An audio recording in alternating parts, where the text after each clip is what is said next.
Sure. Hi, everyone. Hello. Good to be here. Hey.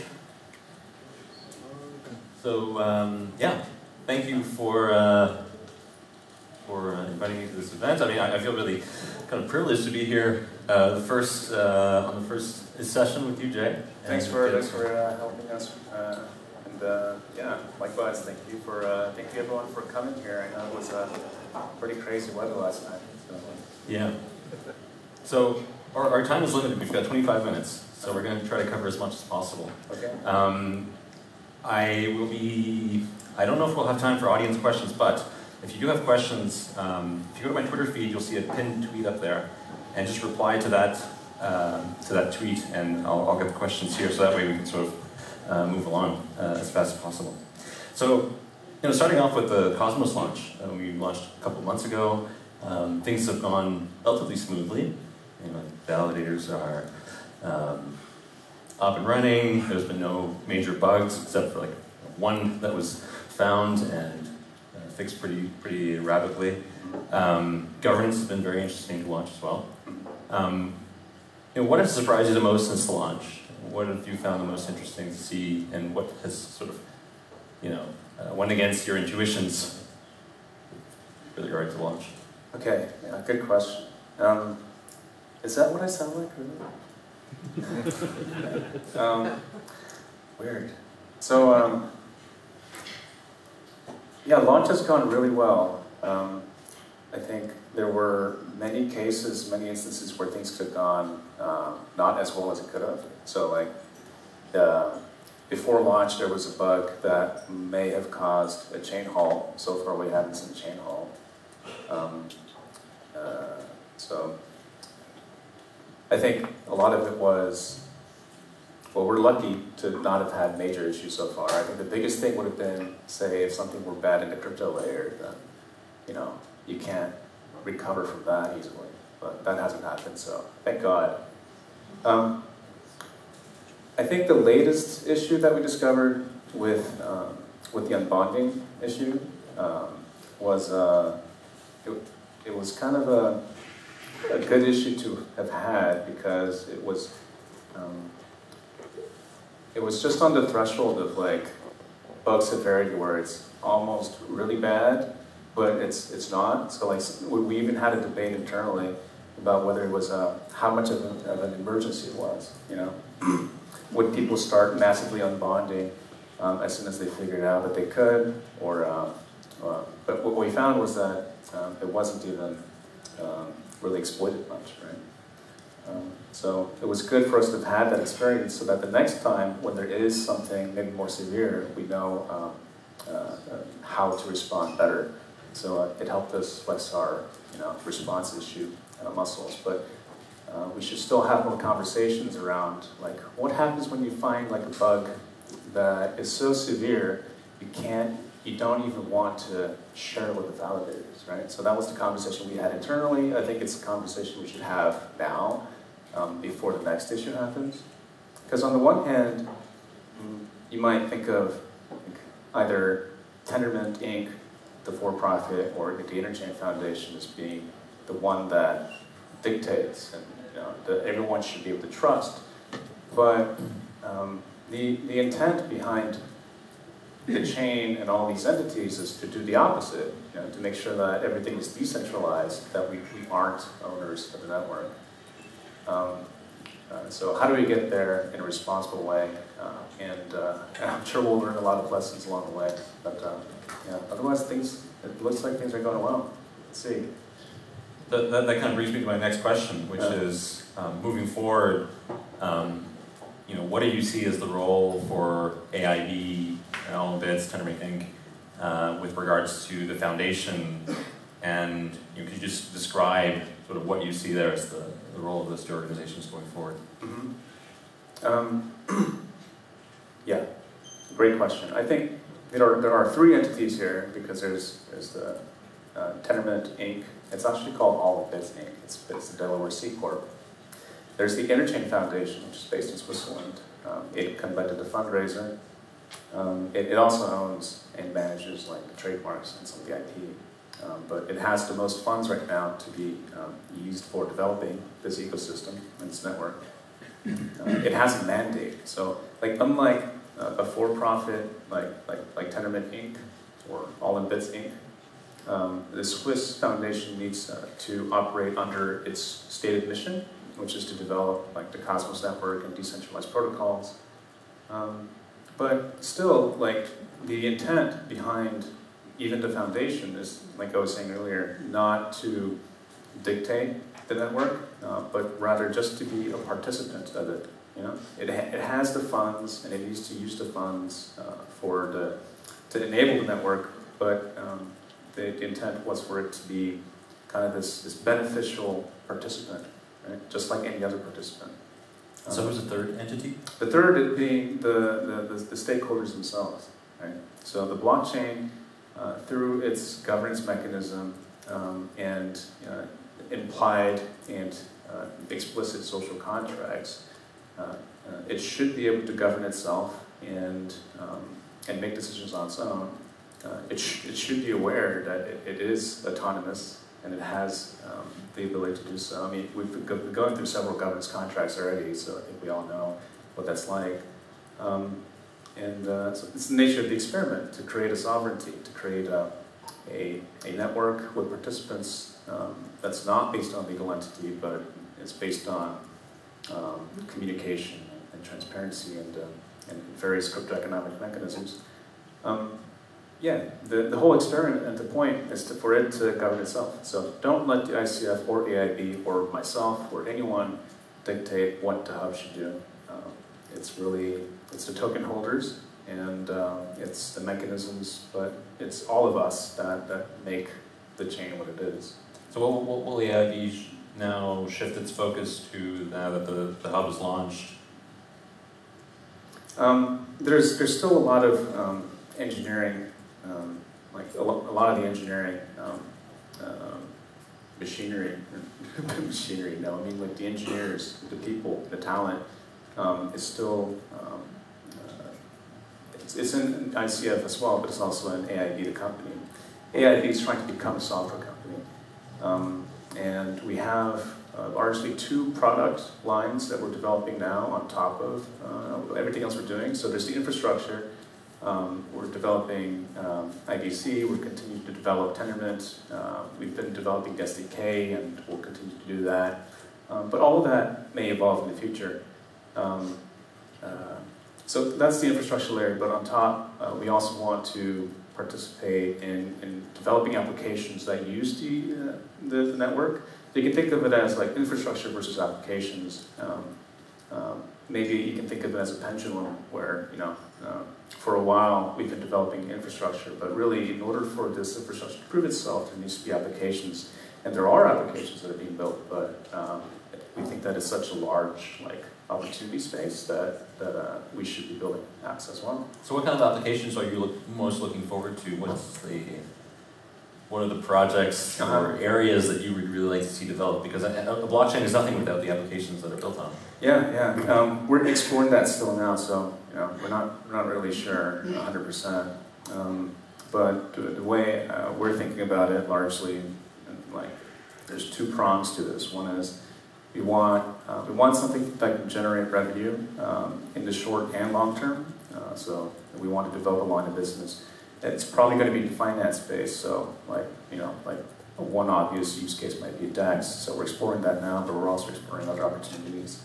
And then on the other hand, you have non-financial applications. I think there's a ton of applications that don't involve tokens that can benefit from the infrastructure, and I think they can benefit each other when done well. So we'll try both of those lines. So that's AIB. The ICF, so it has a mandate to help enable the network, and so there's just a lot of funding activity that needs to be coordinated. But more on that later. So moving on now to the ecosystem. Yesterday I was upstairs at Full Node and I was kind of going around talking to people in the Cosmos ecosystem and asking the community what are the things I should be asking you today. And so these are some of the questions that were brought up. What are the things that is on many people's minds is potential centralization in the validator set. Could you give us your thoughts on this issue? Is it something you're worried about? The potential for centralization. Sorry. The potential centralization in validation.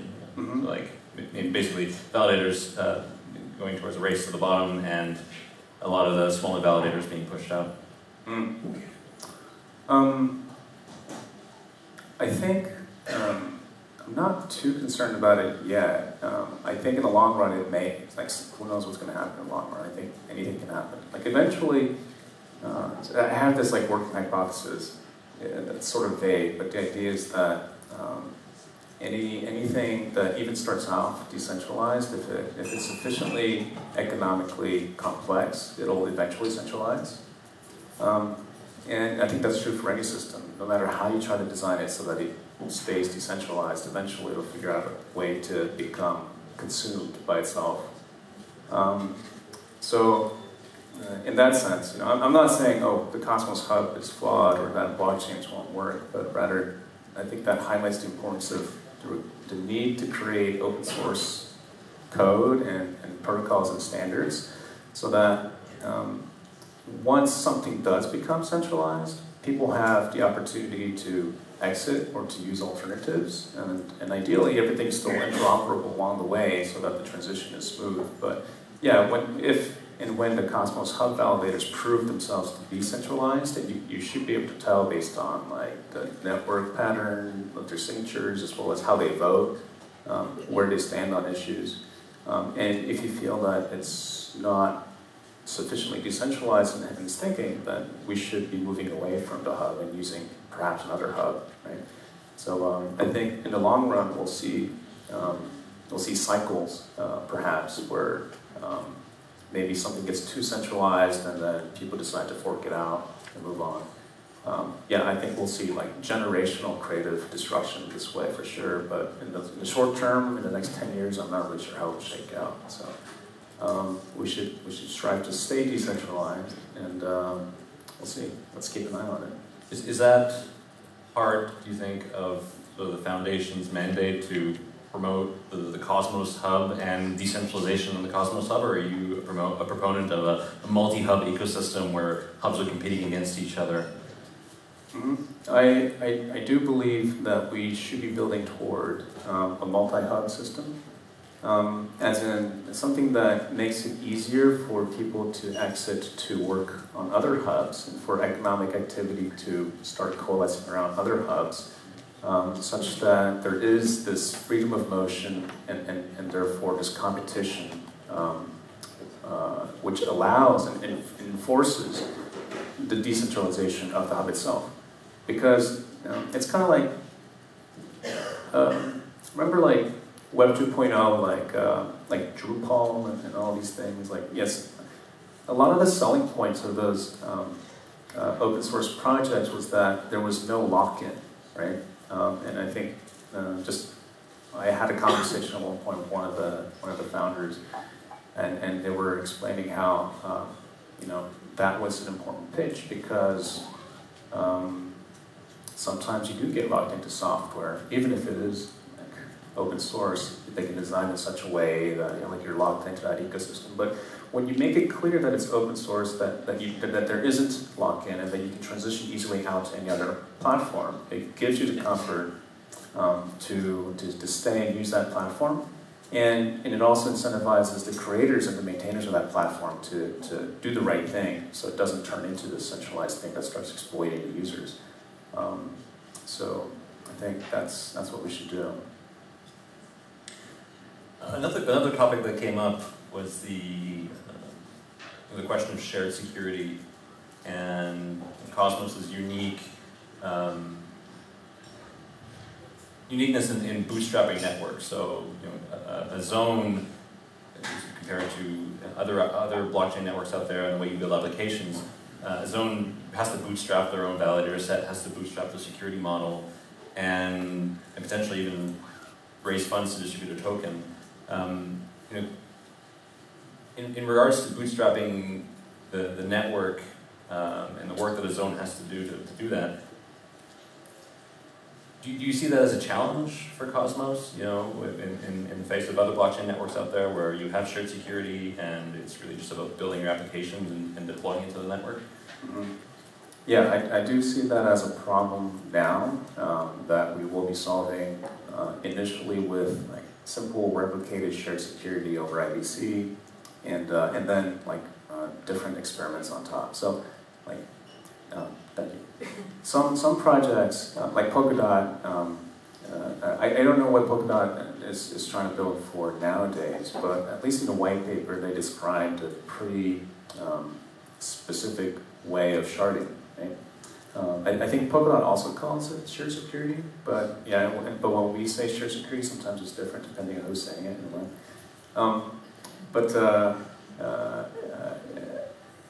The idea with the Cosmos Hub initially was just to be minimally defined so that you can do different kinds of experimentations and let different security models kind of evolve. Okay, so in the first phase, there will be multiple blockchains with their own validator set, completely independent, and that's where we are today. So we see that a lot of projects want to recruit validators to join their network to help bootstrap their ecosystem, which is, I think, fantastic. So going back to one of the questions that was surprising, it's kind of surprising how quickly that's happening. Yeah. But as soon as we have IBC and replicated shared security, and what I mean by that is, like, you have a validator set here, and through IBC to other zones, you can just copy the mutations of the validator set to all of the replica chains, right? Pretty simple model. And then if you do anything wrong anywhere, you can submit the evidence onto the hub or the center chain, the master chain, I call it, master-slave replicas. And so that way you can keep all the economic, like maybe like the staking token distribution system and fees and all that, all in one place. And wherever you do wrong, you get splashed everywhere. And so that means for each staking token, well, it means that for all of these, the stake has gone up. So arguably, and I think this is correct, the security of the whole overall system goes up because you have so much more. Because there's more potential for earning transaction fees in the system. The amount of security also goes up as well. But there are other models of shared security, like the Polkadot model, maybe, where you don't have to be a validator or validate on all the... in replicated shared security, all the validators have to validate on all of the zones that we're talking about, the main ones as well as them. Yeah. But in Polkadot, like, at least in the original white paper, you kind of are shuffled around, right? So I think there are different models, and even when shuffling, like there's different ways you can shuffle, different ways you can create subsets. Maybe some blockchains require larger validator sets than others. Maybe there are regional considerations, like continental considerations to consider as well. So I think there's going to be a lot of different models on top, but they can largely all kind of work with the Cosmos Hub spec that we're developing. Right? So no matter what replicated or shared security system we have, they should probably all just work fine. Yeah. And Cosmos Hub doesn't have to be aware of the different mechanisms it has because it's just using the same protocol of like client SPV where it's, yeah. Okay, so a follow-up question to that, and you mentioned the Cosmos Hub spec and SDK, and then of course there's also Tendermint. Do you think that the foundation should play a role in coordinating software updates so that we don't arrive into a situation where there are breaking changes that don't allow for backwards compatibility and large parts of the network or some big applications on the network no longer operate? Can you yeah, so if a zone is built using the SDK and using a specific feature set on the SDK, and they haven't updated to like the most recent version of the SDK, mm-hmm. And at some point, Olympus decides to release a new version of the SDK, or even Tendermint Core that would break functionality with the rest of the network. You know, how do you think that the ecosystem as a whole needs to coordinate around updating their software regularly enough so that we don't get to a point where whole applications are no longer compatible?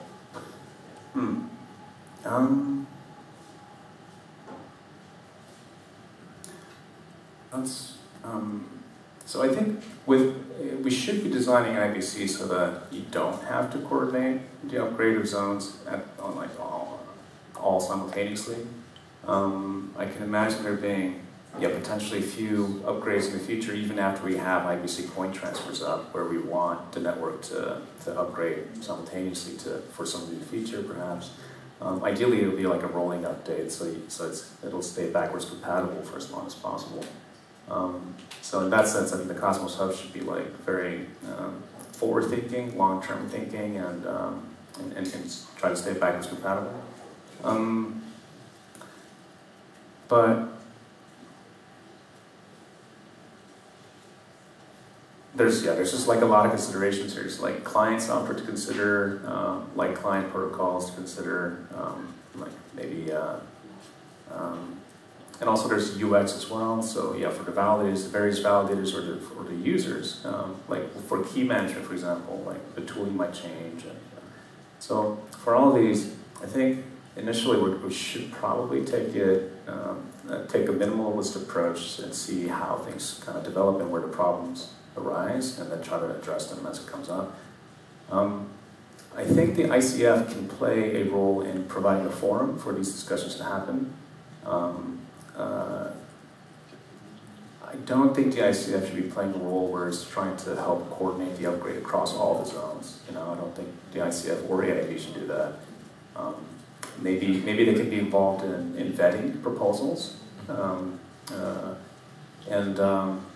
so maybe, like for example, in the Cosmos Hub, we might see a proposal that describes what the upgrade proposal process should be, and then maybe the ICF or Tendermint Inc. can be involved in vetting it, and maybe they can kind of publicly state their opinion on it as well. But ultimately, it should be the validators that are deciding on the process. Okay. Yeah. So regarding IBC, can you give us a brief roadmap there, and maybe some indication as to when the Ethereum bridge would be ready? Okay.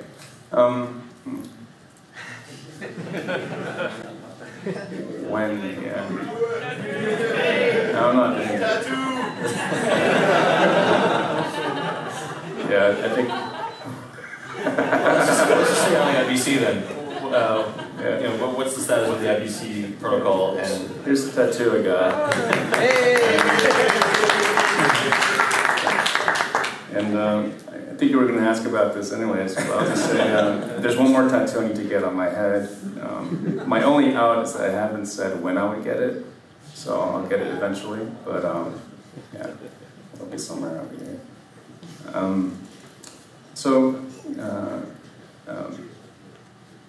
We're trying to get IBC out as soon as possible, and one of the things that we're going to have soon is software, or at least APIs, so that you can develop your application in IBC even before IBC is complete, so that those APIs will be available soon. Recently there was some spec changes and some merging that happened with the Agoric's IBC-like system, and so there's more work being done in the spec as we speak. In terms of when it'll be available, I won't say when, but we do want to make sure that the APIs are available for developing as soon as possible, and we have weekly calls, so please join us if you're interested in tracking the status of it.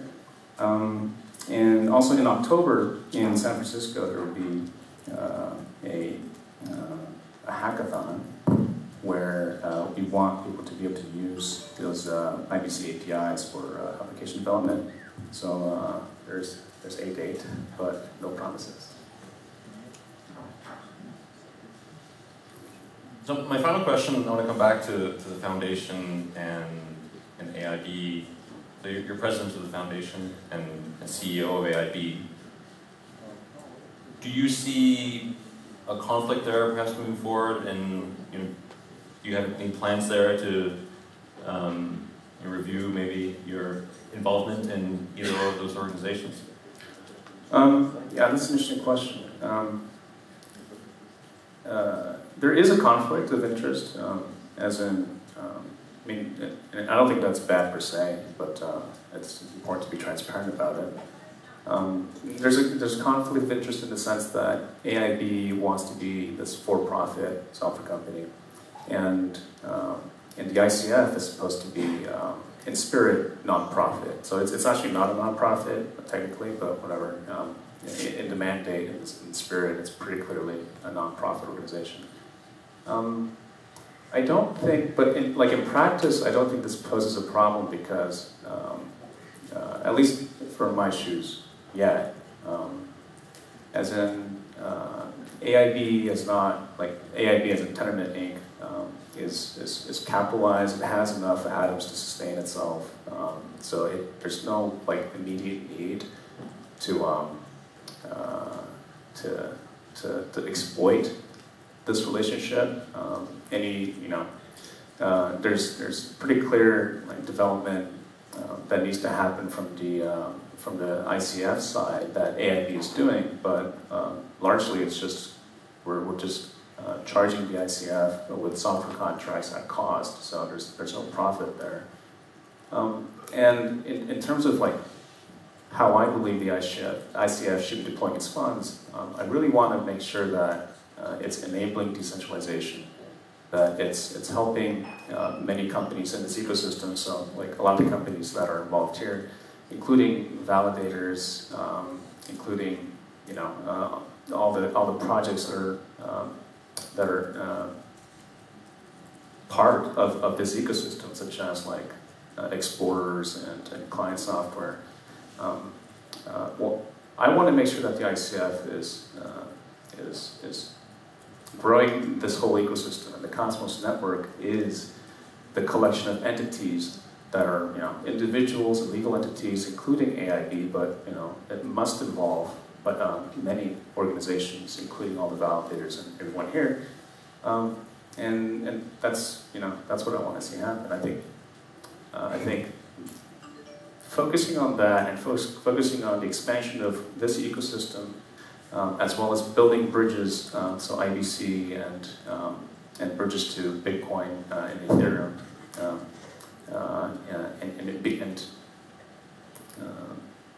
finding a position in the whole crypto ecosystem such that it becomes the solution for interchain token transfers will be, it's all we need to do in terms of from the ICF's point of view and from AIB's point of view, at least in the short term.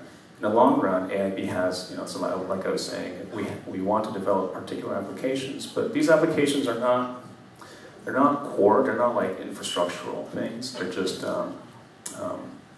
additional applications on top of the ecosystem that are among many other applications that people are building. So I don't see, in the long run, or even the short run right now, a conflict in practice that makes it difficult for me personally.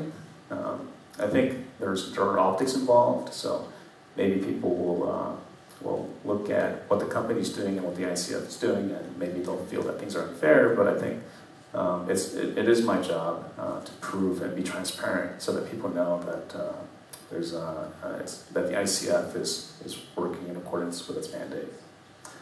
So I want to make sure that's happening. Does that answer your question? Yeah, thank you.